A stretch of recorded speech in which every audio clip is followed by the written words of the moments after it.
Hello viewers, I'm SB and welcome back to Total War Warhammer 2.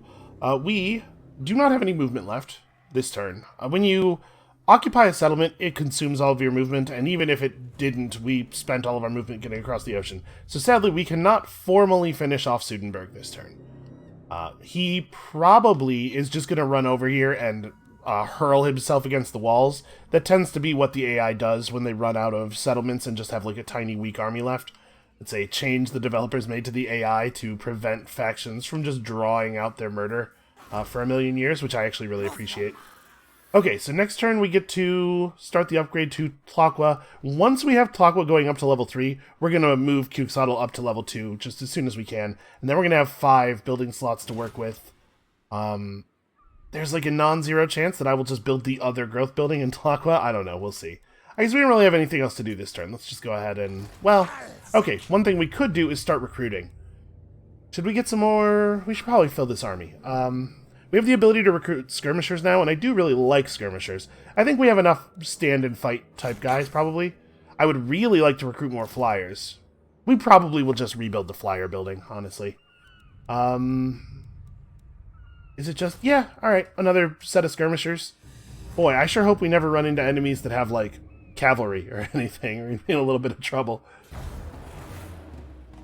So we have to take them from the global recruitment pool because this province does not have any recruitment buildings. That is probably something that is not going to change. I don't want to have to build recruitment buildings everywhere, right? We have a very limited number of building slots available in these settlements, and I'd like to devote most of them to economy type stuff. So usually I end up with like a couple of provinces that do all of my recruiting, and as our territory expands north, you know, we'll just periodically designate one of the new conquers as a recruiting place. But basically what I'm saying is prepare to be getting stuff from the global recruitment pool a lot. So once Sudenburg hurls themselves against our walls futilely, we had to figure out which direction we're going in next. As much as I'm a little leery of attacking the province that contains the Black Tower of Archon because of that long border that we have with them, I think probably we'll go that way. There are four settlements in that province. We would double our number of available buildings, and I think that's probably a good idea. Okay, so here's a really great example of what I was talking about before. If I press the auto-resolve button right here, I am 100% certain that this unit of skinks will die, despite the fact that if we play this battle manually, there is 0 chance that he will deal any damage to them. They are rank 2. All right, let's do it manually and keep our skinks alive. It's not totally ideal, but... Not totally ideal in terms of, like, entertainment time. Hey, SB, why don't you just edit out the loading screens? Well, shut up. Stop having good ideas. Stop having good ideas that require me to spend a small amount of extra time editing the episode. Re-rendering an edited video is, like, not an entirely trivial amount of lost time on my end, so the loads aren't so bad. So yeah, we're just gonna keep our injured melee units away from the front. You guys just get all the way over here, and we could probably leave all the javelins up front, but this will be fine. Alright, all of the units that have Vanguard deployment are just Vanguard deploying up as close as possible. You guys are in skirmish mode, and go. Kill him. Wait, no, not you. You hang out nearby and give the leadership buff. Should we just drop... I'm going to drop rocks on him. He'll probably give up pretty quickly here, long before we actually kill him. He moves slower than I thought.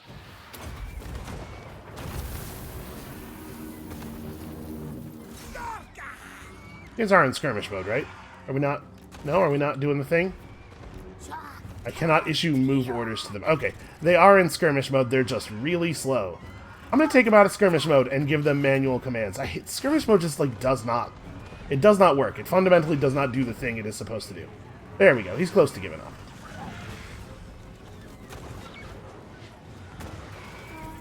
So I appreciate them making it the case that the almost defeated enemies hurl themselves against you to get rid of them quickly so that you can move on to other business. But I sort of wish that they would make it that instead of doing that even, they can just formally surrender to you.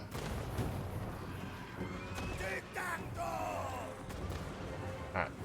His leadership's really low. We're going to charge him again. This might break him. Remember, we immediately win the battle if it is ever the case that the entire enemy army is simultaneously retreating, so the moment he begins to retreat, we win. And then we do not let him escape. Get him. Super fast forward mode, get him. I believe if we actually kill him before he leaves the battlefield, he'll just die rather than breaking off to do this again next turn. Wow, he's tough. Tough dude. We're probably... You guys could stop. I think we're probably doing a little bit of friendly fire damage there with the fire leech bolas. Alright, one great big kill for Tiktaq'to. Tiktaq'to definitely took damage there. This guy is credited with 2 kills. He is credited with 2 kills, but 10 of my soldiers died. So those fire leech bolas are not a joke. We have to be a little bit more cautious with those. Ah, whatever. They're just skinks. They're barely even people. We have this weird society where everybody's a second-class citizen. Okay, now that Sudenburg is formally dealt with, we're going to have a really uninteresting turn or two here as we just improve infrastructure while recruiting. And then we're going to war with some Tomb Kings. So the Tomb Kings are a sort of an Egyptian-inspired race of undead. They have some really bad, really weak melee units, like basic low-tier melee units, but one thing that is worth noting about their units is because they're undead, they almost all inflict fear. That's the thing we got to be a little wary of. Alright, Sudenburg is properly destroyed, and Tiktaq'to has become man's ruin, plus 3 leadership for his entire army when fighting men. Alright, that will probably come back into play. We're going to end up... So a lot of this desert area is Tomb Kings, but we are going to have to end up here. And up here there's a bunch of men called the Southern Realms. Beyond the mountains we'll be seeing the Empire. We're probably going to be fighting a lot of normal human dudes. That trait will come into play. He hits level 6, and we have to put 1 more point into this box before we hit Draftmaster, so... minus 3% recruitment cost, I guess will add up over the course of the game, but that feels pretty weak. We could gain +1 public order for the local province, or increase the untainted corruption in the local province by 1. We'll talk a little bit more about corruption when it starts mattering. Because I think we're mostly going to have him pressing very aggressively into enemy lands, I'm going to take Fervent instead of Iron Disciplinarian, which would probably be better if he were more defensively minded. Alright, you're still recruiting. Oh, we got to level up on our hero as well, and I'm thinking we just want to take missile damage, right? At some point, we're going to have to fight like some big enemy monsters, and I want our Skink Chief to be good at killing them, so let's really buff up that very impressive missile damage. Alright, and we have 11,000 gold. Let's get ourselves a Holy Ziggurat, and we're producing so much growth that next turn we're going to get to start the upgrade on Quixotle, which is awesome. It is going to be expensive. And here, it's going to be... Oh, next turn, we get to upgrade Sudenburg and actually get a real building slot in this region.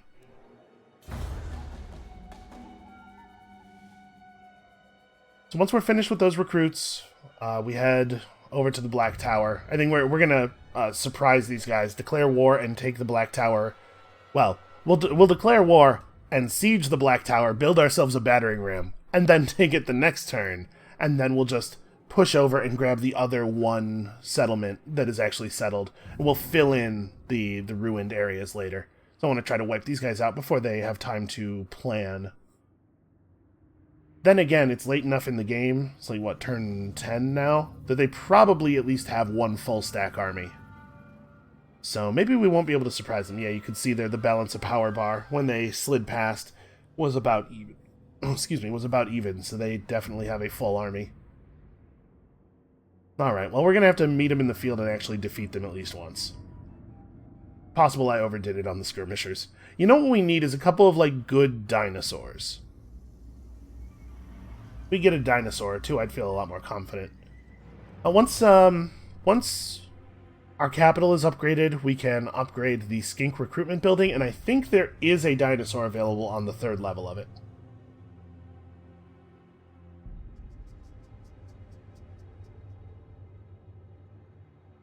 Alright, so how many turns are we looking at on that build? I should have actually looked at it when we clicked on it. Alright, 3 turns on that upgrade, and 3 turns on this upgrade. And 3 turns on this upgrade. Okay, I mean, we're getting a lot of important infrastructure built here. Actually, hold on. So you cannot recruit even in friendly territory if you're in march mode. Can we make it over to Sudenburg this turn? I guess, never mind. Even if we get to Sudenburg, we still have to use the global recruitment pool. I think we want to, like, hard march over to friendly territory, over to our home province, do some fast recruiting, just to fill up the stack to 20, and then we'll hit the Black Tower. And we're not really doing that well on income. We've gotten a bunch of good bursts of gold, but our actual income is pretty poor, so we need to fix that as well. We have a lot of minor problems. Like, really extremely minor problems. Maybe don't even actually qualify as problem-type problems. We should also check the diplomacy menu and see if we can tell whether or not these guys, the Rakaf dynasty, are at war with anybody else. Because if we could catch them while they're distracted, that would be pretty cool.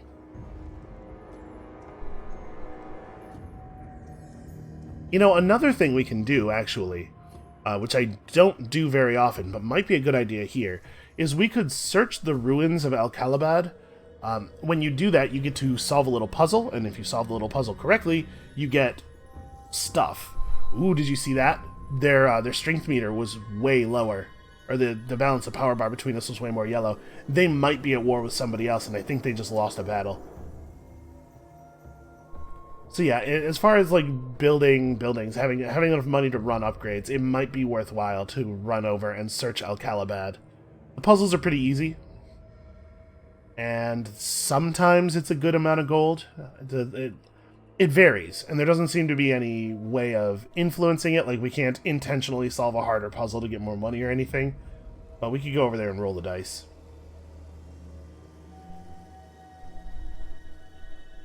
The fact that we saw their balance of power bar weaken, though, probably tells me that we should just do whatever we have to do to get this as quickly as possible. The Portent of Tzkatli? How do you pronounce TZC? Tzkatli, I guess. The Lord of Strength, the Old One Tzkatli, does not perceive this portent solely as raw vigor, but recognizes economic strength as well.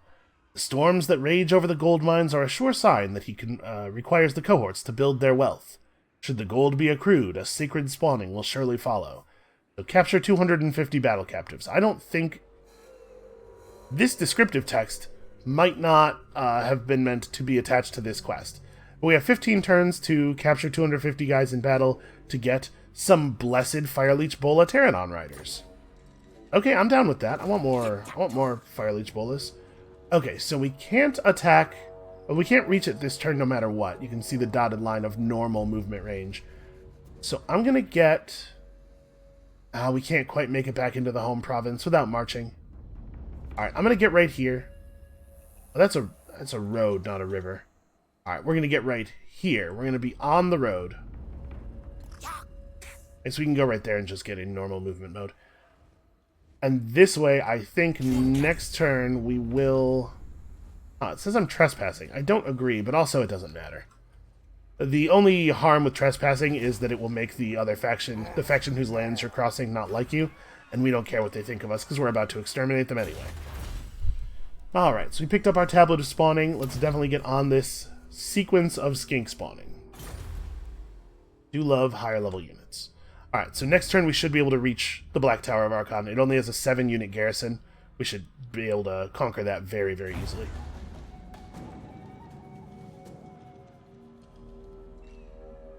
We do have that right available. I guess I could have taken a double move this turn. Well, it was like 2,500 gold though, right? We're going to actually need quite a bit of money over the next couple of turns as we try to take advantage of all of those expanded building slots. So probably it's not a good idea to spend the money now. There will come a point where it is easy for us to part with 2,500 gold, but that point is not right now.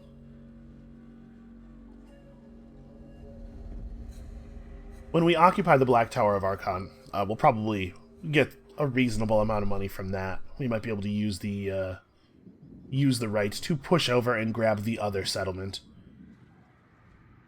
They still don't have Al-Kalabad, although at this point I think it's reasonable to think that they might have control of the third settlement in the area. Unless they really are fighting. Actually, the balance of power bar turning so yellow might have been because they occupied one of the empty settlements. Because in order for your army to take over an empty settlement, you have to have some number of your troops, leave your army and become the settlers for that area. So it does weaken your army temporarily.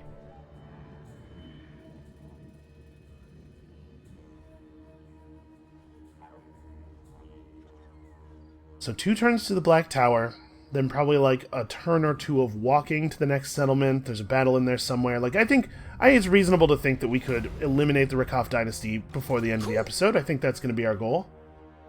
Alright, so we have 7,800 gold. Oh no, sorry, one more turn. Alright, let's declare war. I should probably... Yeah, whatever. I was going to say, I should probably have checked to make sure they don't have any allies or anything, but they totally don't. Alright, let's build that one battering ram that we always have to build. So you can see here, their army is 2 skeleton archers. These guys are considerably worse than Empire crossbowmen, but they are still a ranged unit. We have to care a little bit about that. They have some pretty weak cavalry, a couple units of decent swordsmen. The Nahakaran warriors are not their low-tier sword unit. And then they have a unit of Ushabti, which are big Anubis statues that are alive and very angry all the time. A lot of things you have to be very worried about if you can't fly. An upgrade to the Plane of Tuskers is available. We should probably take that. It's not even very expensive. It is nice to have actual growth. Getting the commandments, getting the provinces finished so we can get the growth commandment running and having the growth buildings and stuff. It is nice. We're going to be able to develop a lot more quickly this way. So if you don't bother to focus on growth, growth is a significant economic development bottleneck. If you do focus on growth, then gold becomes your significant economic development bottleneck. So let's just hope that these Tomb Kings have an awful lot of gold laying around. I mean, that would sort of make sense, right? Their whole thing is gold inlay on everything and big obsidian statues. Obsidian's probably valuable. Also, I was all excited about having a port and being able to trade with people, but this port, the body of water here, doesn't actually extend anywhere, and it just presses against the bottom of the map. So this does not actually enable us to get trade with distant factions. We're going to have to make our way all the way to the actual coast. And there needs to be an unbroken contiguous line of your settlements, of your regions, between your capital and the port you own in order for that port to be used to make trade contracts. So, we would either have to go to the west, to the western coast, and take control of these mountains from the friendly dwarves, which I don't really want to do, or we're going to have to just claim all of this land. I think that is probably the route we'll go. Alright, the Rakaf dynasty has failed to respond to our pressure, so let's take ourselves a settlement. We could probably auto-resolve this. Now,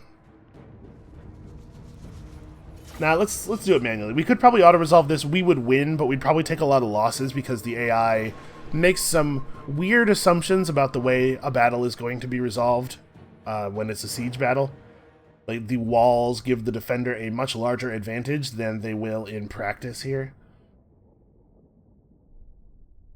That is, it's a little unfortunate. Sometimes you have to do battles you would rather not do in order to prevent something dumb from happening.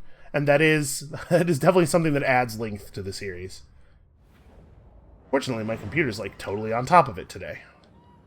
Alright, what do you think? It might look like we could just come in safely from this corner. but these towers on the corner have a wider firing arc than normal, and they definitely can... There's definitely not a safe spot over here. So, let us have... Do we have to have them... Can I have them not be the siege guys? Because what I'd really like is for these guys to be... Yeah. I want the Great Axe dudes to be ready to climb the wall. There's no actual safe place for the cavalry. I'm going to put them over here so that, you know, depending on how the enemies are set up on the wall, we can have them quickly run around the undefended side of the wall, if there is an undefended side. And then you guys are just sort of near the battering ram, probably not right on top of the battering ram. And we're going to press up to the wall the way we did last time. I'm actually going to have these guys also over here so that they can split to whichever side is undefended. The red-crested skinks push the side of the wall. So the tower ranges overlap a little bit, right? They have pretty broad angles of fire.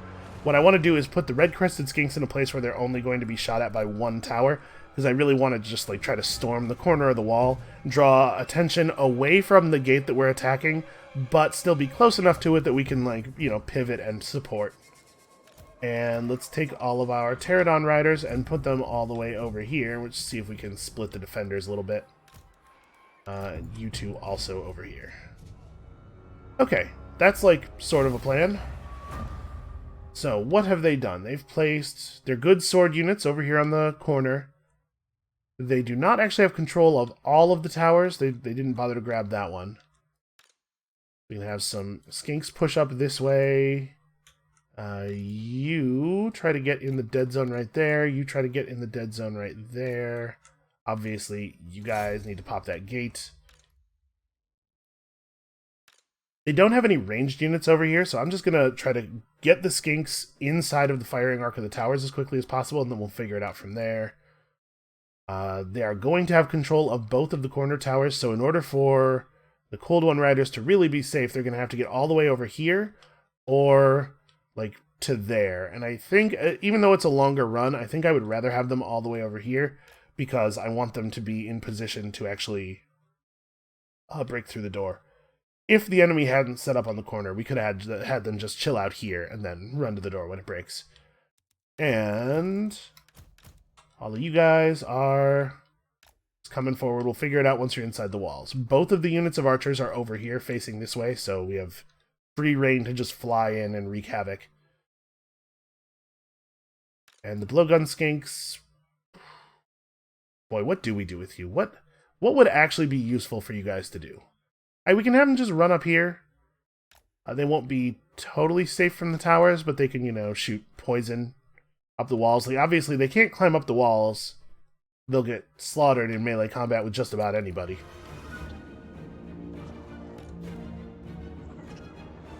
I think probably we're going to use the flyers this time to soften up the corner of the wall instead of bombarding the archers, because I'm really not that afraid of their archers.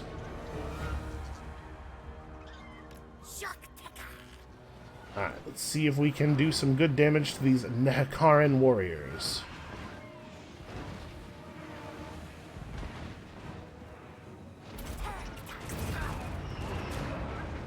Man, that is pretty effective, that bombardment. Alright, yeah, get over there and do that.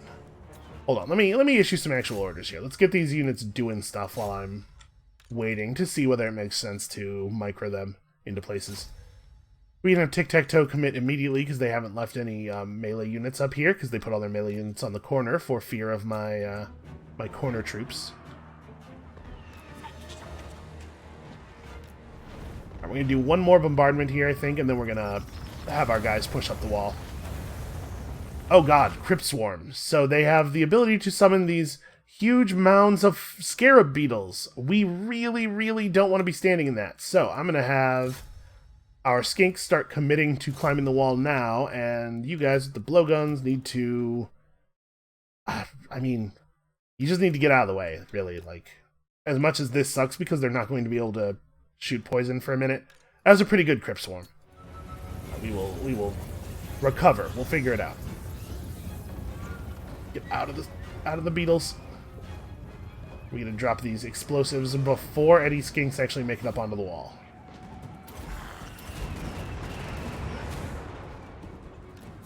Yeah, that's really good. Alright, so you guys used yours already.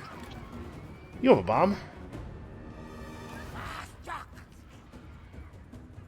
Alright, so they're trying to come over here. They are apparently afraid of engaging in single combat with a bunch of skinks who have big axes. Can't say I really understand that. It's not like they're terrifying.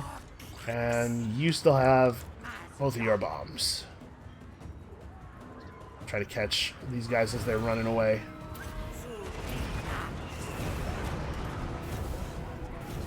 Okay, we've done quite a number on them at this point.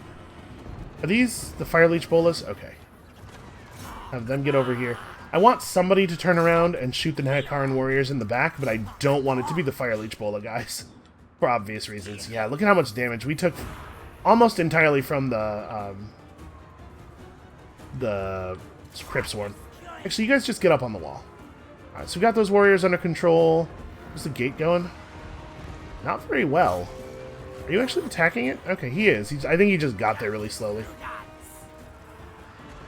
It looks like their two prints actually jumped off the wall to attack us up front, which is very surprising. I don't know that I want to commit any... Like, I don't want to move these guys through the tower line of sight, especially when it looks like we're about to drive these skeleton archers off. I think those guys are done for. Our skink chief, I want him to fly over here and start shooting at the tomb prints. And actually, let's have Tiktaq'to try to fight this guy as well. Can you guys... if we back up a little bit, we'll be in tower range. And they're not going to hold on to that tower forever, but it's annoying that they have it right now. See if we can back off through the guys who are manning the battering ram. I'm pretty sure they'll still be able to use the ram even while some of them are fighting. As long as, like, the guys at the front are allowed to focus. Okay. Gates are down. And as soon as I was paying attention, they were like, oh crap, we're going to get in trouble if we don't get this done. Guess you guys can just get up there. It would be really cool if... I'm going to go ahead and run across the tower range. It would be really cool if they weren't in control of this tower anymore.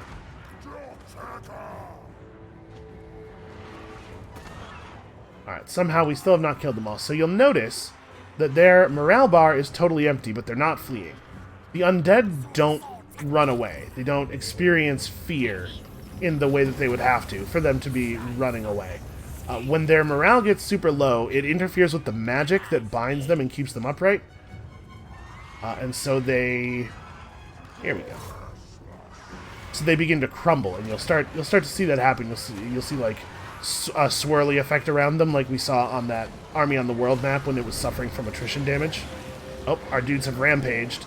Sometimes dinosaur units rampage. Oh, we rampaged because of a spell they cast on us. So that means they're uncontrollable. They're just attacking nonstop. The spell cast on us makes your units rampage and also dramatically lowers their melee attack. So they have to fight, and also they're bad at it. But I don't think this is really working out the way they wanted it to. Alright, so it's much more common to see undead units actually completely die because of the fact that they get low on morale and they start to crumble. And you can see Tomb Princes are not... They're just not as good at combat as, like, the Empire Lord. And this guy's having a particularly rough time because he's not spending any time at all on his feet. Tiktaq'to is just picking him apart. Yeah. That's a real shame. There is actually a concept of mass in the game. Like, units that are more massive don't get thrown backwards by charges as badly. They are harder to knock down. I expect that what we're seeing here a little bit is that Skeleton Man is not very massive due to not having any flesh. We can see the unit of Ushabti is standing back guarding the control point in the center of town. They're cool-looking units. No two ways about that. They're not really like Anubis statues. I don't know the Egyptian gods well enough to know which Egyptian gods those are, but it's definitely not all Anubis, at least. Alright, now that they have these horsemen in here, they are doing a little bit better of a job against us. Although a lot of their horsemen are just sort of sitting back, politely waiting for their turn. I'm going to command our flyers over here and drop in on the back of them. Their lord is nearly dead. Tic-Tac-Toe, are you still... Did you get distracted? Buddy, you have a role here. You have a job. There's one thing you're supposed to be doing. Alright, so our skink priest, our hero, has this cold-blooded ability. We can use it to remove rampage from somebody and also to heal them. It might be a good idea to throw up a quick cold-blooded on these very wounded skinks. Oh, and they summoned a unit of Ushabti. This is a thing that Tomb King armies can do. I'm not going to explain the whole thing of their mechanics, but basically once per battle they get a free unit of summoned Ushabti.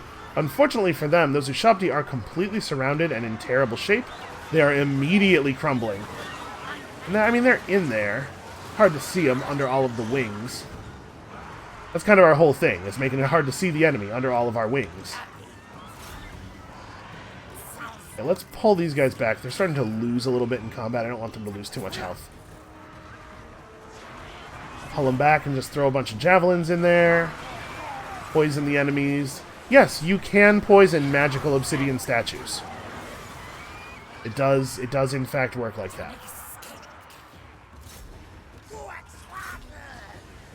Alright, so their lord is dead. You can see them collapsing. They just turn back to lifeless statues and fall over. Alright. Well, all that's left is this unit of Ushabti here. They are slightly damaged. I'm not 100% clear on why. But go get them, everyone.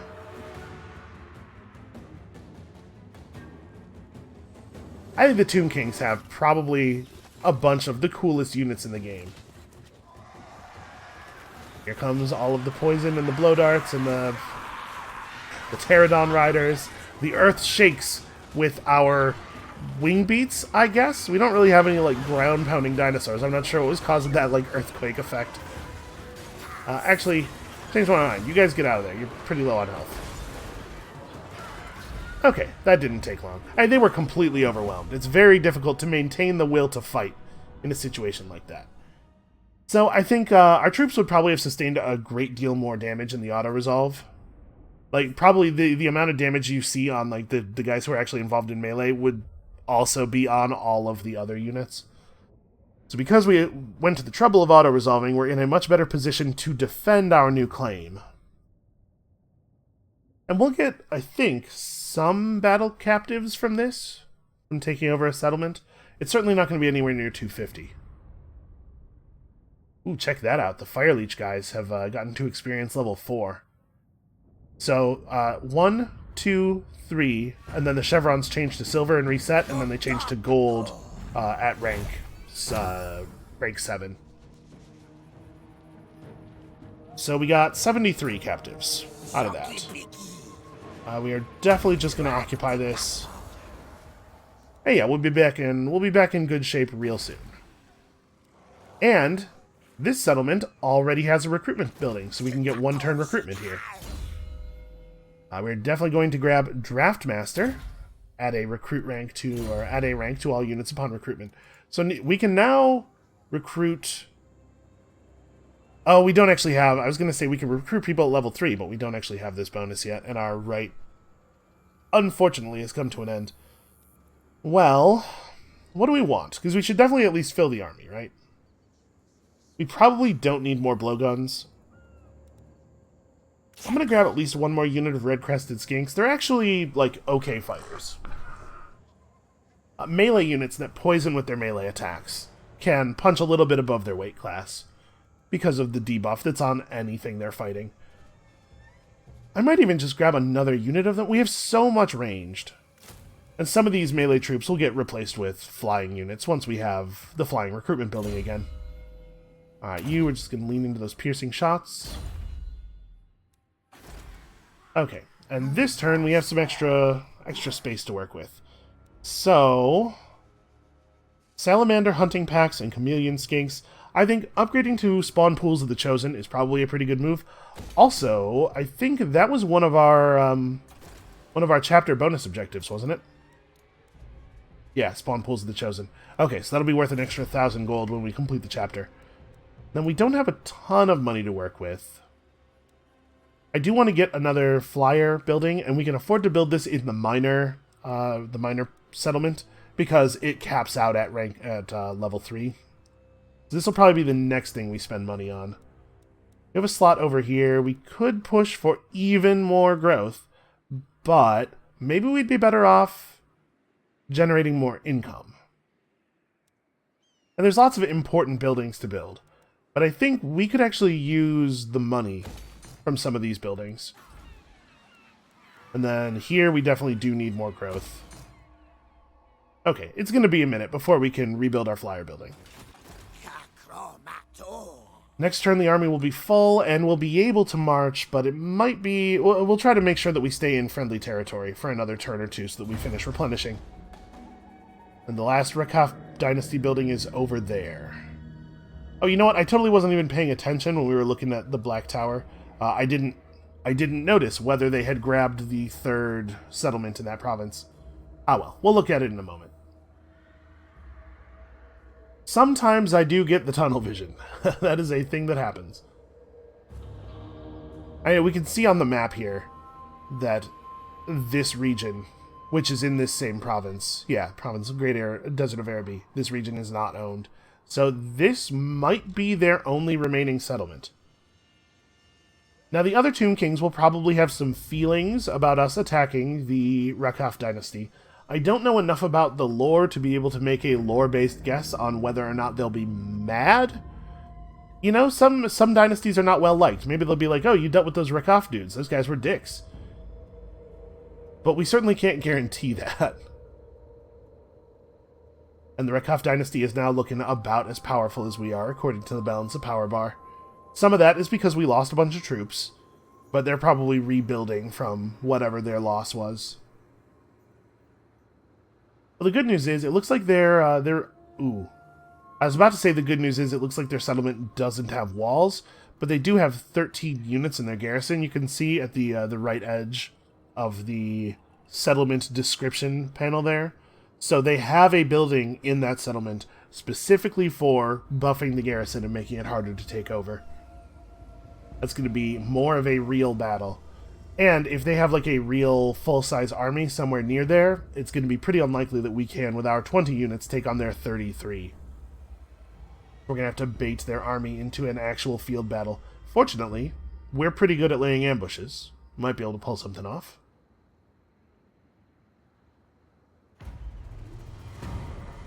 Oh, the Blooded Axe tribe got destroyed, which is good. That's good for us. And the fervor of your great Saurus warriors to combat agents of the ancient enemy is admirable, though it is starting to verge on fanaticism in some divisions, risking mistakes that could allow Chaos a greater purchase on Lustria's sacred jungles and temple cities. Is such recklessness in keeping with the great plan, or should the Slanlord mage priests instruct their underlings to instill caution in the ranks? We don't have any Saurus warriors. This should not be a problem for me. So we can let them charge headlong, reducing the casualty replenishment rate of our armies tremendously. Obviously, we're not doing that. We are in a position here where we need to replenish. Let us just conserve and defend. Dead warriors are of no use to the Great Plan. In fact, we're kind of having some problems with dead warriors right now. So next turn, we will have enough gold to rebuild the flyer building, even if we don't do anything to make money, right? It's 25? Yeah. So we don't have to go search El Calabad. And the pools of despair are far away. And once we take all this area, we still actually won't have coast. We're going to have to push even further north. And our dwarven friends are being attacked by... Who the hell are these guys? Thagan's errantry.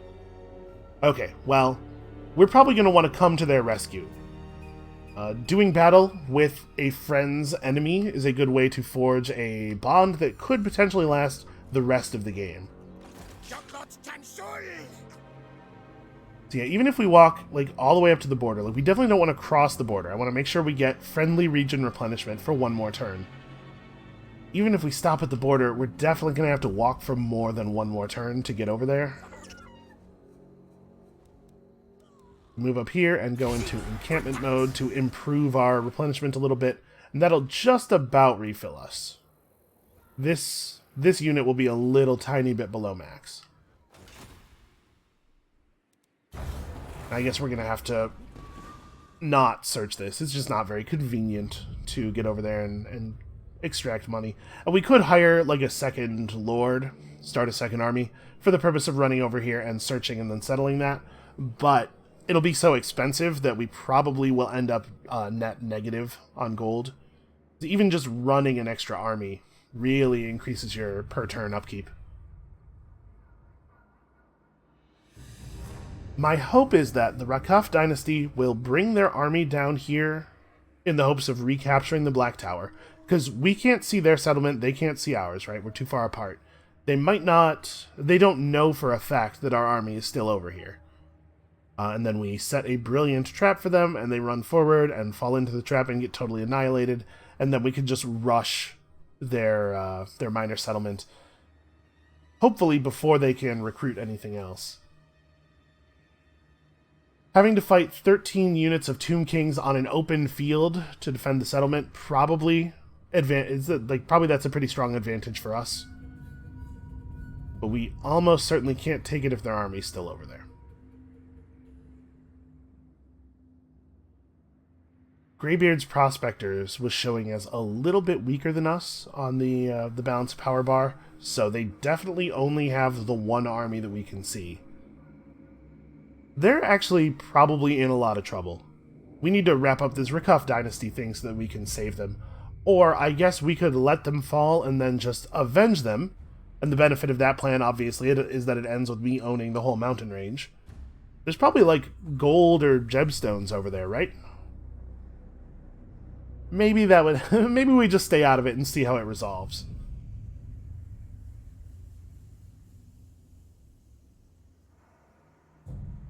So no Rakaf dynasty troops anywhere that we can see. We have the money to rebuild this, and I think we ought to rebuild this. It's not like a super high priority, because I guess it's going to be a little while before we're doing any recruiting. But it's going to take 3 turns to build. We may as well get it out. This will be 1,500, so it's going to be 2 turns before we could build, or before we could upgrade our money building. And when we do so, we'll get access to a new technology line, so I'm a little eager to do that. What were our other chapter objectives? Are any of these, like, easily doable? Win 8 battles. Okay, I mean, we're working on it. Reach rank 10 with 1 hero. We're trying. Maintain a total of 11 flying units. That seems maybe out of our reach. And complete 2 quests. So I'm trying. 73. Yeah, like 1 good battle plus conquering the pools of despair would probably get us to 250. Alright, so how much movement do we have to have left? We have to have at least 25% of our movement range to go into ambush mode. And if we mouse over the terrain here, we can see the base ambush success chance is 70%. Really? I'm surprised by how high that number is. So you can see over there, this meter here is our campaign movement range. When I'm holding right click, you can see how much movement range we'll have left after we move to a particular spot. Let's walk as far in as we can while maintaining the movement necessary to go into ambush mode. The way this works is, we just turned invisible. At the beginning of their turn, they will get a roll to see if they reveal us based on their vision of our army. And if they have no vision of our army, instead they'll get that roll the first time one of their armies comes in view of us. So it's possible that they will fail the roll, that we will remain invisible to them. And then if their army enters our little red zone of control here, while we are invisible to them, we get to launch an ambush attack on them, which will let us set up our units in preferential positions. Their army will be all stretched out and out of position, and it will be a lot easier to kill them all. Can we see? Okay, we can kind of see what's in their army. So a lot of these really low tier, very bad skeleton warriors, the number there tells you how many figures are in the unit, so there's a lot of them, but they are really quite bad. You can see 14 melee attack. They have some archers. Probably this whole army is very basic. I'm hoping. Let's see what they do. I'm hoping. They're recruiting right now, so he's trying to get back up to 20 after whatever that military loss was that he suffered previously. I'm hoping that he will complete recruitment at the beginning of his turn, and then, feeling strong and with no enemy army in sight, he will march down toward the Black Tower of Archon directly into our brilliant trap. I don't exactly know where his turn is. This is, these are dwarf banners. Those are orc banners. Those are vampires. These are Norskins, Bretonnians, which are like men, but they're sort of like the guys we fought already, except more French. These are high elves. I almost said they're kind of like men, but French, which sounds a lot meaner than what I was intending to say. These are dark elves, which are just high elves, but sad. Here we have Skaven. I'm sure we're going to have some Skaven problems sometime soon. Okay, here we go. F Dynasty. They have not revealed us. Oh, he's going to run straight into us in March mode. Oh, that is... Our army was spotted by the enemy before it could spring its ambush. That's a shame. We do have an opportunity to intercept, and these guys are in March mode, so their troops are a little bit worn down. I don't believe it is the case that the undead are immune to being tired. Does not route immune to terror. Becomes unstable. So yeah, they are not immune to tiredness. We are definitely launching. We don't get the good ambush, but we still get to jump them out in the field, out of position. If this battle goes well, it is the end of their faction. If this battle goes well for us, it is the end of their faction. And their troops are mostly very, very bad. That said, we don't want to engage in direct melee combat too much, and they are numerous, if nothing else. We're definitely going to want to be careful, like get maximum value out of the rocks is pretty important here. If we had gotten a proper ambush off, we would have been able to just, like, slaughter them. Their archers are so weak that I'm honestly wondering if maybe it's going to be okay for us to just fly directly at them. And we should probably be a little bit cautious. Oh, sorry, you guys don't both have Vanguard deployment. So we are not going to use skirmish mode, because sometimes it seems like they don't feel like they need to stay away from the enemies. We're just going to manually move away from the enemies. It will be important to us to kill their Tomb King if we can, because of the fact that that low leadership causes them to start crumbling. Your lord getting killed right in front of you tremendously lowers their leadership. So we'll just try to swing around the side here, and I'm not really going for the archers on this. I'm just trying to go for maximum havoc.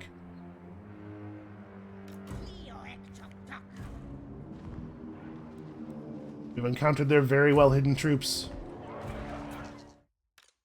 Okay, so we're not really going for their archers with the rocks, but I am going to try to focus on their archers with our attacks, because we do need to kill them.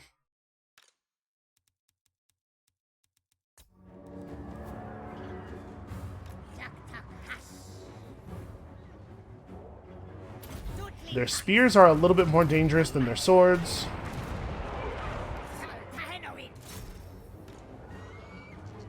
Huh, why are my flyers talking about Tehenowin? He's not even here. Just get ourselves a little deeper in their formation.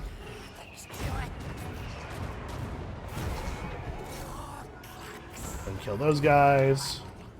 Alright, so this effect that you're seeing on them now, this is their Realm of Souls. This is the mechanic that allows them to, once per battle, summon a bunch of Ushabti.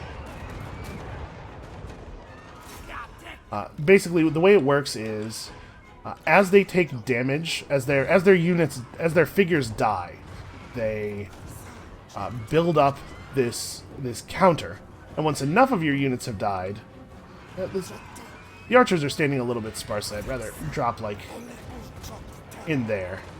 And once enough of your units have died, it triggers a big heal on all of your units. And then once enough of your units die again, it triggers another heal on all of your units. And then finally, after that, the third time it triggers, it lets you summon a free unit of Ushabti, and that is the end of it. So, now that we've done our initial bombardment phase, let's figure out exactly how we want to run these units. We gotta be a little bit careful of the dunes, because that's going to affect our ability to throw javelins. It's not as bad as, like, we're not direct line of firing, so we can fire over small hills and stuff, but we do want to be a little bit cautious that we don't let our units get blinded by the terrain.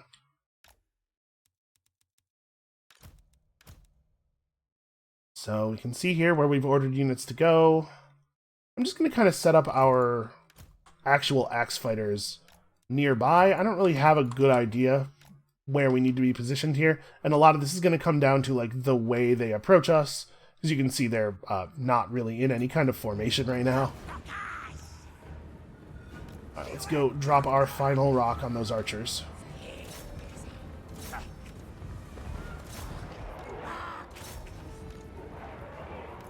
With him only having the one rock, I think it's pretty... Oh, actually, calling it audible. That's just like a lot of dudes gathered up right there. Okay, so we've triggered the second Realm of Souls heal already, which is pretty good. I don't actually want to drop down. I don't want to let them just, like, start mauling me.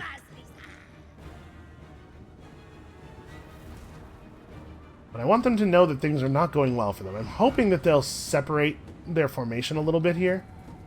Because if we could get their lord to hang out near Tiktaq'to at the back of the formation, and we just, like, swoop down and grab him, that would be pretty cool.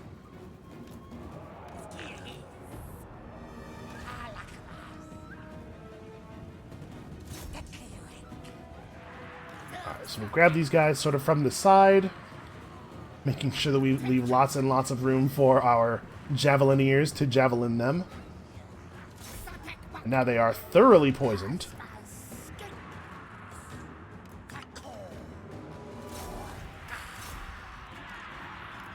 All we have to do is just keep the... Okay, so there's the third Realm of Souls heal. So now they've got the extra ability to summon the Ushabti.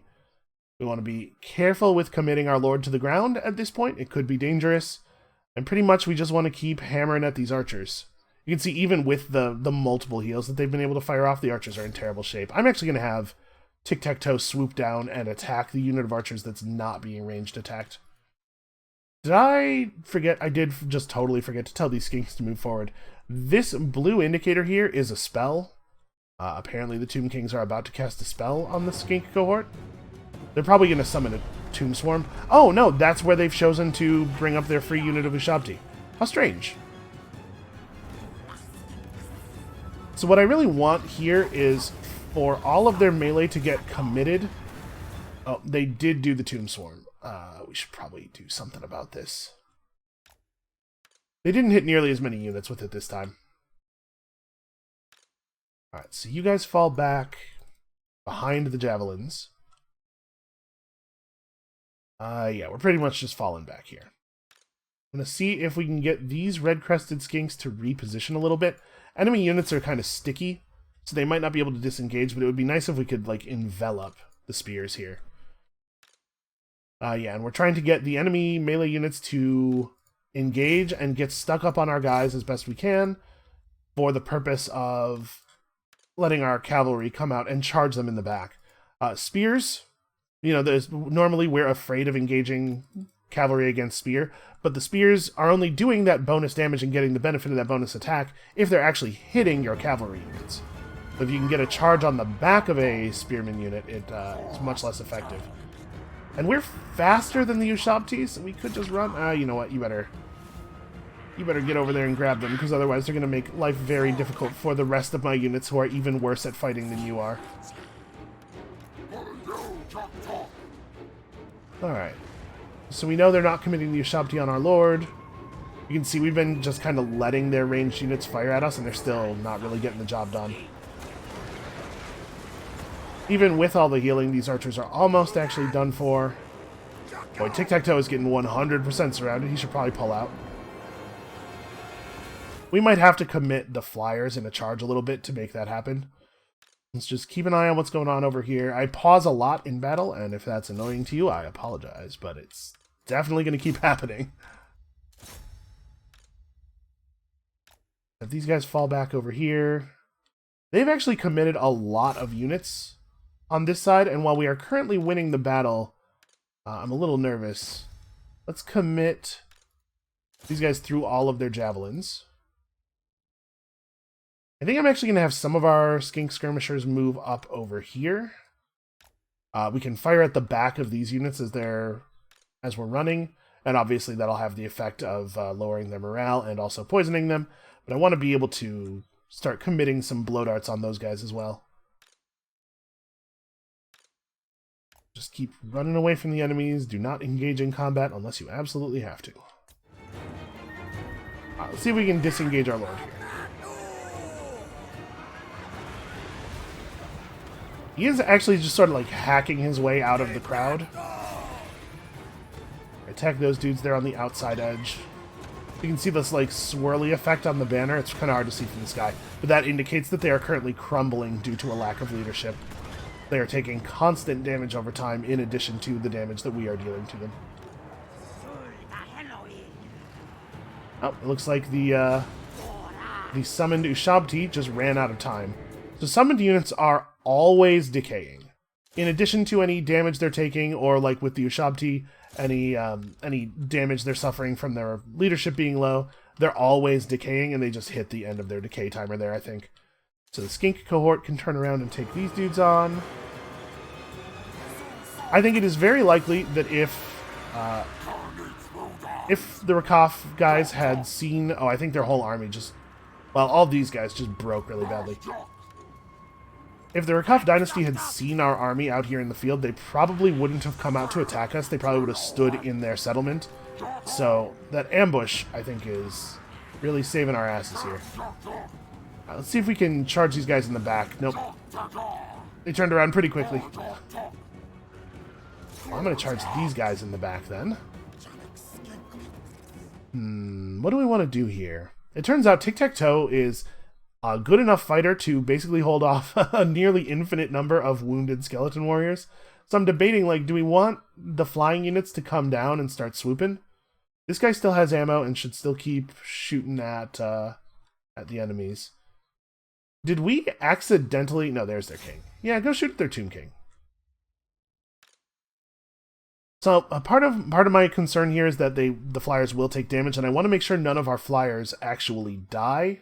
I want to make sure we maintain the full 10 dudes, because we are hoping here to push over to their settlement really quickly, and if we have to take time off to replenish, that's going to be much less effective. And we want to get them before they have a chance to summon another army after this foolish mistake they've made. Yeah, all right. Let's commit though. We do need to kill these guys. So swoop in from angles that they're not paying attention to. Yep, you're moving there, and then once you've moved there, swoop down. Okay, we've almost won the battle on this side. I'm just gonna tell these guys to like just join up. Those guys are almost dead. The red-crested skinks have this under control. Yeah, we're doing very well. And remember, we do still have our cold-blooded ability. You know, I'm just going to cold blood the wounded Pterodon Rider unit. Alright, so you can see their morale dropping rapidly as they receive all of the cavalry charges. God, that would be terrifying, wouldn't it? Just harassing their king. What? Who flees? Who dares? Oh, there are melee units in the skink skirmishers, yeah. They got kind of pressed. Like, we need to be a little more careful over here. You guys should back off this way. You're doing fine work. This is almost done. Run forward and kill those archers. They're almost out of ammo, so it's not like super crucial, but get it done. Let's see them actually die. Yeah, we're definitely going to have to take some time to replenish, no matter how cleanly we do the rest of it from here. Alright, so yeah, go ahead and retreat. Retreating is very reasonable here.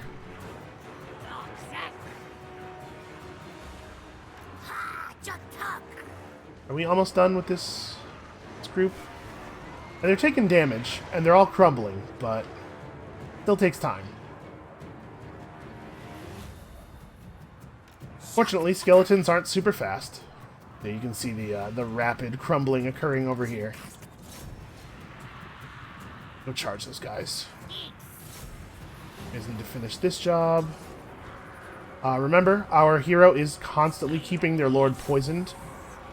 Okay, we finished collapsing all these dudes over here. So we need the skirmishers to, I guess, set up over there. And then all these melee units. I guess, yeah, it really is like rushing these guys, right? Let's have one of these units, the healthiest one, go and charge their lord. And then the other ones will try to get these spearmen from the back. Hopefully our red-crested skinks will be able to grab them. So is this? Yeah, this is them. So we need to keep running this way. The red-crested skinks are grabbing them. Probably for the sake of unit cohesion, these guys will end up heading back over there. Alright, keep the poison up. Keep them disadvantaged. We don't want anywhere near a fair fight, pretty much ever. These guys are collapsing rapidly. Tic-Tac-Toe is apparently a total murder machine when you put him up against people who lack coordination and don't have any muscles and are also kind of completely brainless. All those factors add up.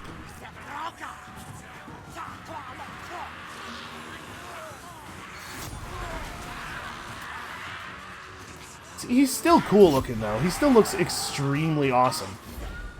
Alright, so one of the big benefits of fighting an undead force is because of the fact that they do not flee and they have that crumbling thing. When they die, they all die. There will be no, 40% of the army falling back and then getting to run back to the settlement. This whole army is deleted now, and that leaves them with, I believe, just a lord that has no units on it in their settlement. I'm sure he's in mustering mode. He's recruiting now, but it's gonna be too late. And I think we just go at them with our weakened force. I don't think we want to wait for replenishment. We want to finish the job now while it can be finished. 198 captives. That should complete our quest, then. What do we want to do with them? We could ransom them for money. This is enough money that we'll be able to build the upgrade to our income building. We could just club them, or, we should probably eat whatever flesh is left on the bones, because we need this army to keep pushing, right?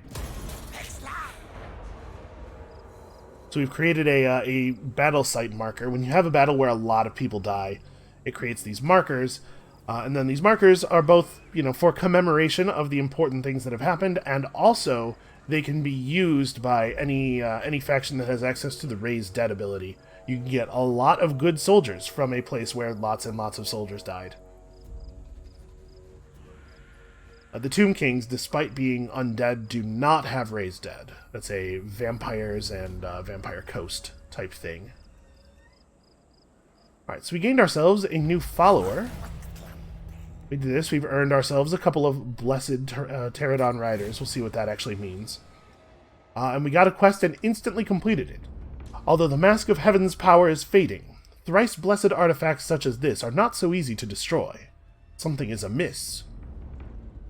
Tic-Tac-Toe, Hexawaddle's greatest Pterodon rider, the legendary Master of Skies, no less, must search for the source of this disturbance atop his fearsome mount called Zwup. Really? Okay. Now listen, you can call your pets whatever you want. With the connection to the rest of his Pterodon pack weakened, however, he must call in riders from further afield to aid him. Once Tic-Tac-Toe has assembled a complete squadron, he can begin his search for the cause of this blasphemy. Okay, so it was have 3 flying units in your army, which we totally do. And we earned ourselves a guy who reduces the upkeep of cool dinosaurs by 10%. With the best will in the old world, something capable of uprooting trees can be rather tricky to harness. We finished our skink spawning thing. Yes, we did. Got 2 notifications for having completed that quest. And now we must just move a character to the following province, Western Jungles. Well, that's easy enough, and we'll get 1,500 more gold when we do it. With his squadron finally assembled. Yes, finally. Oh, what a long wait it was. Tic-Tac-Toe sets off in search of the disturbance.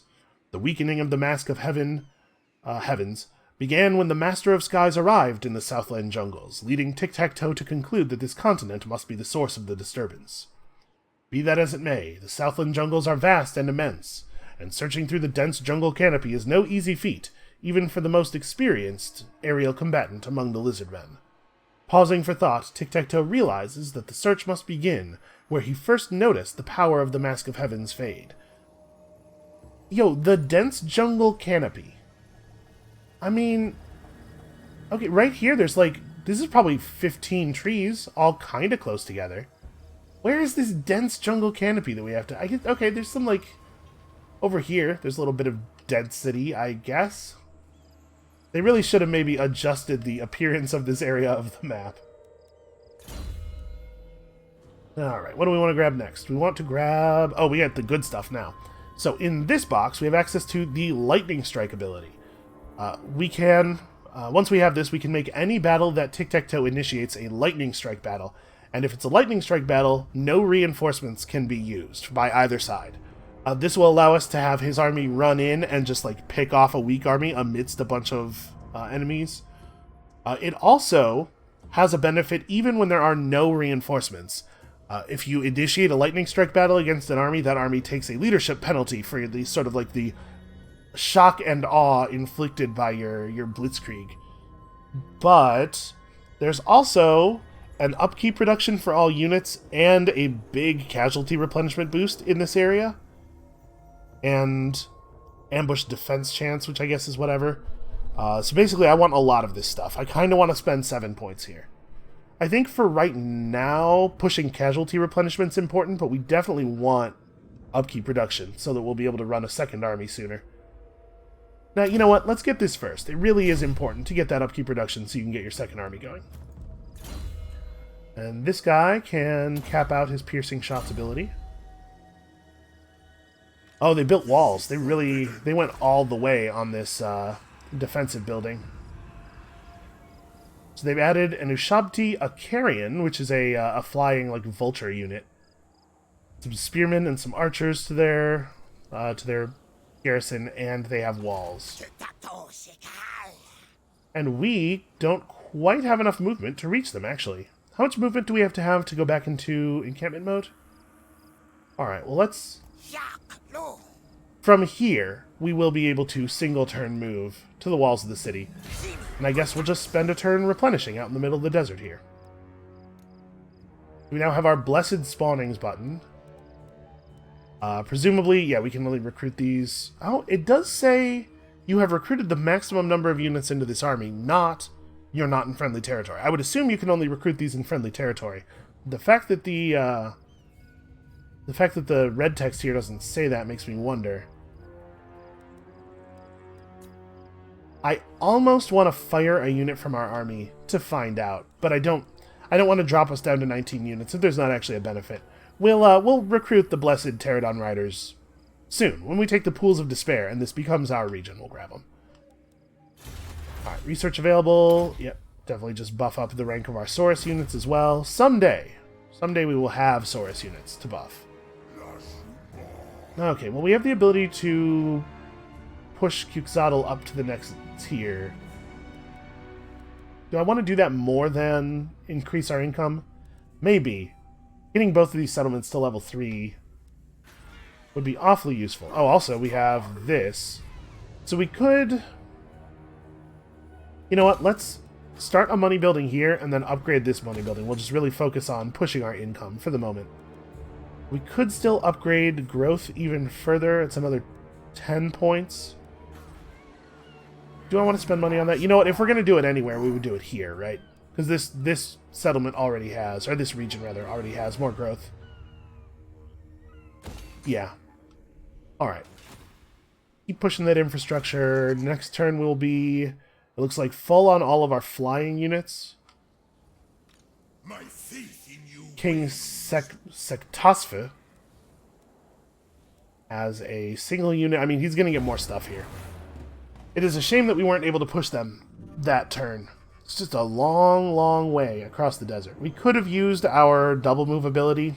I don't think it is such a... I don't think it's so important for us to get over there that it was worth doing the double move. when we could use that money to upgrade our income instead. You can see here, Tomb King factions fighting each other. They don't all like each other. I'm just going to hope that we're picking on one who's really unpopular. Even if he does get off a full round of recruitment, he gets like 3 or 4 more units, and we can probably still take him. Especially since they'll be far less aggressive than usual during a settlement battle. Okay, interesting. He has switched stances into Entombed Beneath the Sands. The Sands, rather. So this is their replenishment mode. They gain the ability Sand Veil, which lets them hide units in a sandstorm. Yeah, that doesn't seem that good. I don't care about that. I guess if we had taken Lightning Strike with our last skill point instead of Upkeep Reduction, we could have attacked his army, because they're not actually standing in the settlement for some reason. We could have attacked his army in a Lightning Strike battle. They would have just fled, because without the garrison to back them up, they'd be killed. And then we could have attacked the settlement without his additional 5 units. Hard to predict that they would just choose not to stand in the settlement for no reason, though. Alright, so how do we want to do this? Do we want to push the settlement, or do we want to attack his army directly? I think let's try to attack his army directly. This will mean the garrison units have to come out onto flat field to fight us, if they want to fight us. And they'll have to show up as reinforcements. Which means they have to run in from the edge of the map. Like, his units will already be on the table at the beginning, and we'll get to pick at them a little bit before the reinforcements show up. So we'll get to fight, like, half of the army first, and then half of the army later. This does mean that we need to position a little bit more aggressively than usual if we're going to try to take these guys out before the rest of the guys show up. We probably don't want to drop any rocks. We want to save our rocks for the real army. So the reinforcements are going to come in over here. Oh, actually, that's very interesting. Maybe what we want to do is set up our army facing this way. Just not worry too much about his real army at first.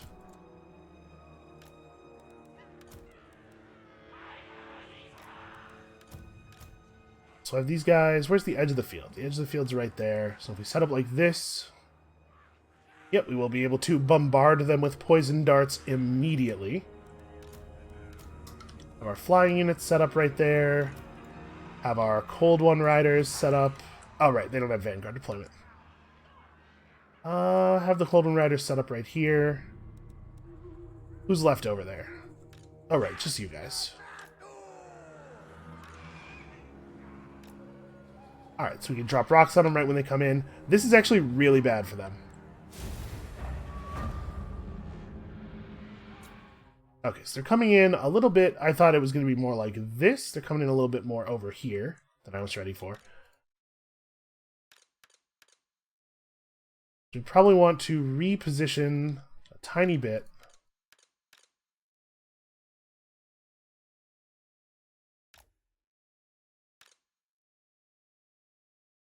We can't yet see what these are. Those are spears and shields. Those are sword guys, dual sword guys. Those are the better class of sword guys. That's their Tomb King, obviously. Okay, so they got the spears in first. Basically, cavalry charge on this side, inadvisable. Let's have the cavalry reposition. Their actual army started way over there in the hopes of drawing us like away from the reinforcements. That is not going to work. Okay. You guys, I guess, should move forward somewhere.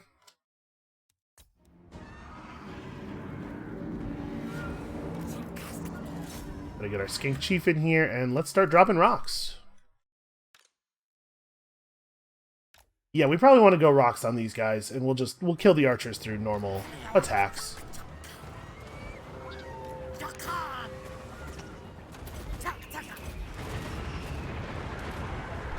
Although the archers did sort of wander into that first set of rocks, didn't they?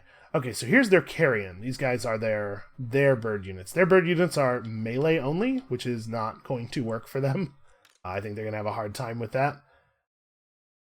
What do we... So I do think we wanna bring the cavalry unit over here and charge like this. I definitely am just gonna have our skinks run directly at their ranged units.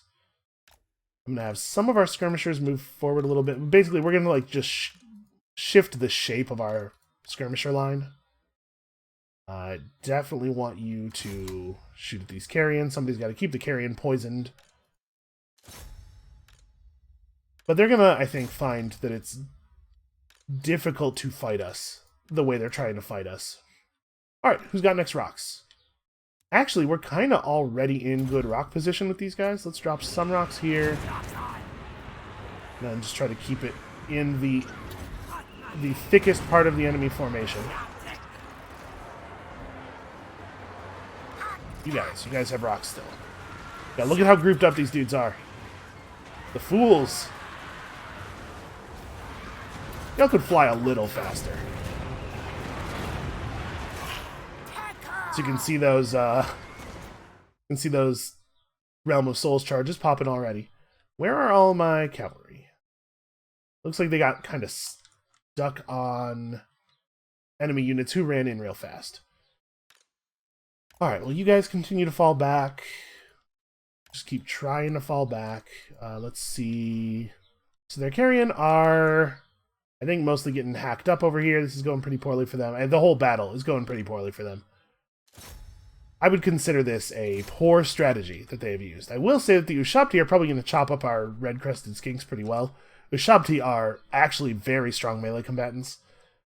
The Realm of Souls Ushabti usually aren't a big problem because they get they crumble so quickly, but these ones are going to be an issue.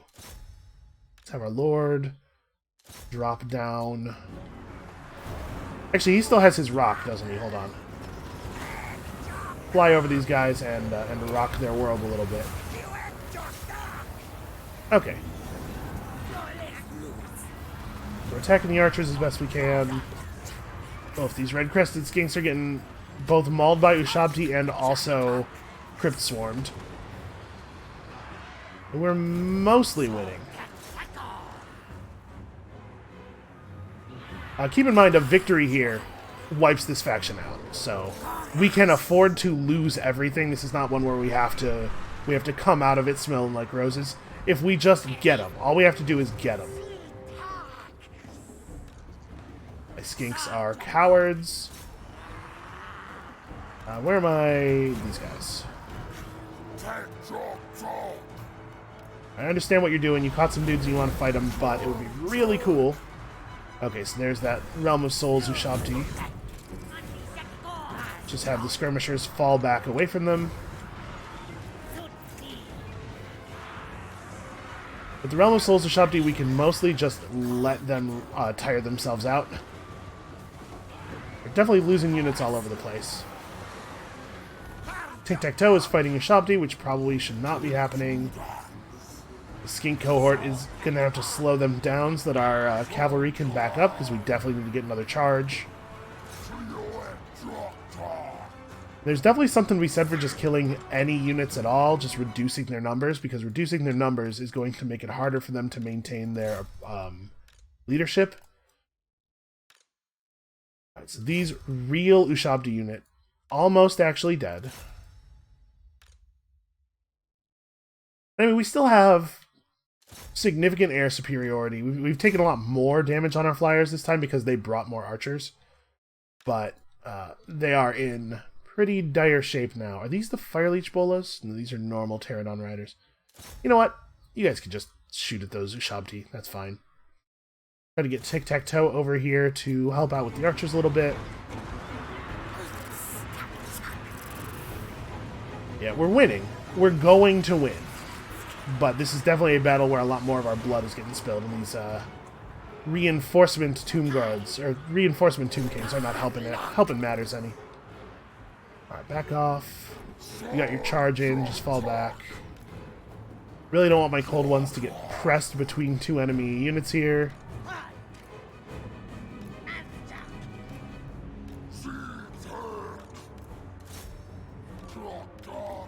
Spears almost have us. But only almost. Alright, so I think we can afford to charge these guys and just sort of... My plan here is to hit them and then just sort of bounce off in that direction. We got Crypt Swarmed again. Just move out of it.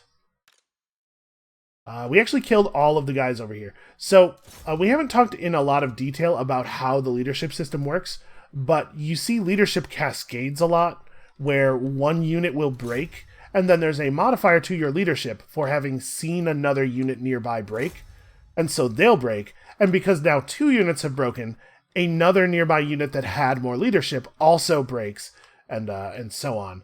So I think that's probably what happened over here, is like as the archers started to crumble, all the other archers started to suffer more and more from the crumbling. So let's try to get some of the Javelineers out into positions. I guess you're actually still engaged in melee. Into positions where we can be throwing into the sides of the enemy units over here. We're still shooting that Tomb King with our hero, which is, I think, a pretty good use for him. Okay, you guys got your charging. Now you have to break off before you get sandwiched by the spears. Let's see, we're getting hit by that rampage spell again.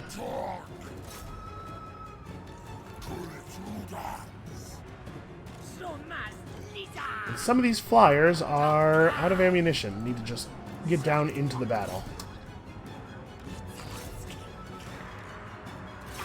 These red-crested skinks are horribly wounded, but again, this is absolutely a just win at any cost battle. Our cowardly skinks, it turns out. No big surprise there. Tiktaq'to is actually super wounded. We have to be really careful with him. Probably I'm not going to attack that Tomb Prince. So the reinforcement army is very fresh and actually looking pretty strong.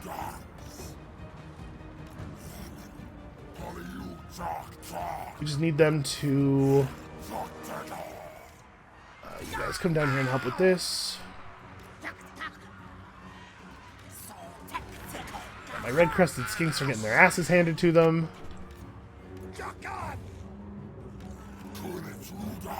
Alright, so we gotta charge the backs of these formations a little bit. I'm literally just gonna have Tiktaq'to, yeah, charge in and immediately run out. I just wanted to apply the leadership penalty for the charge. Just keep in mind, their units cannot retreat. Any retreating you see is my units. Oh, our skink hero almost has their lord down. When their lord dies, it's gonna do a huge amount of leadership damage to them. We need to keep our lord nearby so that the blue circle you see on the ground there is his leadership aura. We need to keep him in position, providing what leadership he can. You guys need to back off. I think he did, in fact, defeat their lord. It's weird. You used to get a notification when an enemy lord went down. Oh, you know what? We probably didn't get a notification there because he wasn't the lord of this battle. He was the lord of the reinforcement force. This is the lord of this battle. Alright, we'll start poisoning him. Let's get the cold ones back out of there before they all die. We could probably... you know what? Go ahead and finish the warriors off. I was going to say we can probably disengage from those warriors now, but we may as well make sure they are actually dead.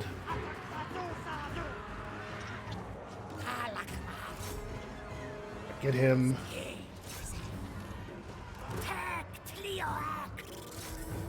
Try to use our ranged advantage as much as possible here. Alright, keep poisoning the enemy units. Keep the poison on him forever.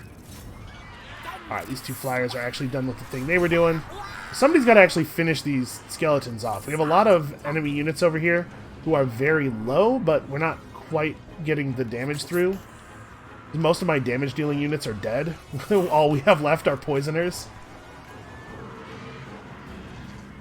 Okay. Seeing some heavy disintegration going on over there. You guys should back up. Oh, you still have your rock. What am I doing? Alright, y'all back off. Let's see if we can drop a rock on this dude without hitting any of my own units. You know what? We'll heal somebody up in a second here. Got him. Didn't seem to do a lot of damage, but we got him. You guys.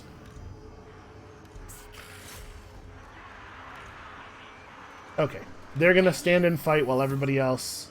I don't really want to lose any more units if we don't have to. We can get an aerial charge off here. And he's going to just, like, hack through our dudes very, very easily. Okay, flying units can knock him down, though. Anything large executing a charge can potentially knock an enemy foot unit over. Are you actually attacking him? It's so hard to tell because you're not facing the right direction. He's like turning around and shooting the blow dart. How's his, how are his melee combat stats? He's okay. I'm gonna switch him to melee mode and have him charge. Okay, never mind. The guy finally realized he was dead. Yeah, definitely a Pyrrhic victory. That's the sort of victory where if you win another one of those, you are completely ruined. But I think our units all actually survived. This is sort of like when you have a battle where tons of your dudes die, this is the outcome you want to see, where all of the units are still alive but dramatically reduced, because the experience is owned by the unit, not by the individual figures in the unit. So like if this unit had gotten wiped out, we would have just lost all that experience. 170 kills on the cold ones, 158 on the fire leech guys. Yeah, we did all right there. All right, not great. We've completely wiped out all of the members of the Rakaf dynasty, though. Unlike with Sudenberg, literally every one of them is dead, which fortunately is going to make our lives a little bit easier. We should probably just take the experience. We don't need 200 gold, and we're going to replenish in our new settlement. Alright, so we got plus 10% research rate and plus 5% ancient plaques from all buildings. I don't know what those are. Alright, occupy our new settlement. Oh, Skaven. That. Our clan will rise. Well, that's maybe not great. Bel Eliad has gold, so I'm very excited to go take control of that, but I bet it's actually currently owned by those Skaven. So Skaven settlements appear to other races from the outside to just be empty ruins, but they build their settlements below ground. Boy, if he were to declare war on us right now, it could actually be really dangerous, given all the damage we took there. Let's combine some units a little bit. So who can we afford to lose? Because I want to bring in those blessed Pterodon riders. We could probably lose some of the blowgun skinks. They're actually not totally blowing my mind. So let's just condense these units. Jam as many figures into a unit as you can until we have a full unit. And then we can do the same thing with the skink cohorts, I guess.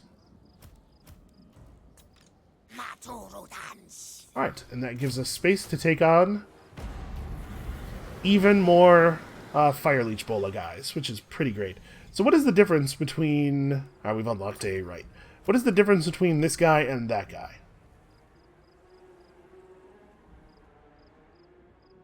Okay, so they have... they're faster.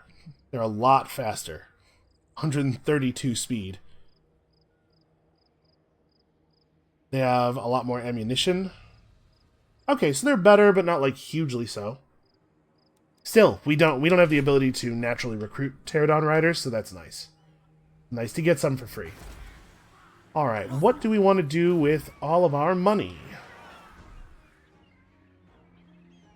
We're one turn off of being able to push Sudenberg to tier 3. We should probably just save our money to push stuff up tiers. It takes 4 population to go from 3 to 4. So we probably do want to get Quixotle up to 3 before we do that. So that's what we should spend our money on next turn. Alright, we probably ought to end the video here, but let's run one more sequence of enemy turns. I'd like to be ending the videos at the beginning of one of our turns rather than at the end. So now we're going to have to fight the Skaven to solidify this province that I thought was ours. Man, I wonder if that other apparent ruin has actually been a low-level Skaven settlement this whole time. I'm not looking forward to fighting Skaven. I think that we're going to have a little bit more trouble with them. The Skaven are cowardly. Their basic low-tier infantry units are bad fighters, and they run away very quickly. They have a lot of leadership problems, but when their leadership breaks, they get a movement speed buff. They're very good at slipping away from you, and they're also very good at recovering. As soon as they're no longer in like imminent mortal danger, they recover and come back at you. So you have to pay a lot of attention to the way a Skaven battle line moves. It's sort of like constantly undulating. They're showing up as being only slightly more powerful than we are, which probably means they only have that one army. It's just that their army's in good shape while my army is all torn up. So I guess that's a good thing. We should be pretty close now to our next major chapter objective. And when we get that, we'll get a ton of money to build with. But our first chapter objective was 2 settlements. So we got that from completing our original province and then taking the capital of the second one. And then the next quest was to do another... Was it another 6? And we've done 3 more. So we have to occupy, loot, raise, or sack, I think, 3 more settlements to get our next big infusion of cash. So completing this province will get us most of the way there. And apparently the Rekaf dynasty does exist somewhere else? Well, if Thagan's errantry wants to formally finish them off while we shore things up, I guess I'm okay with that. Can we, quickly here, have a look at... They have 1 more settlement. Oh, an actual port. Well, that's interesting.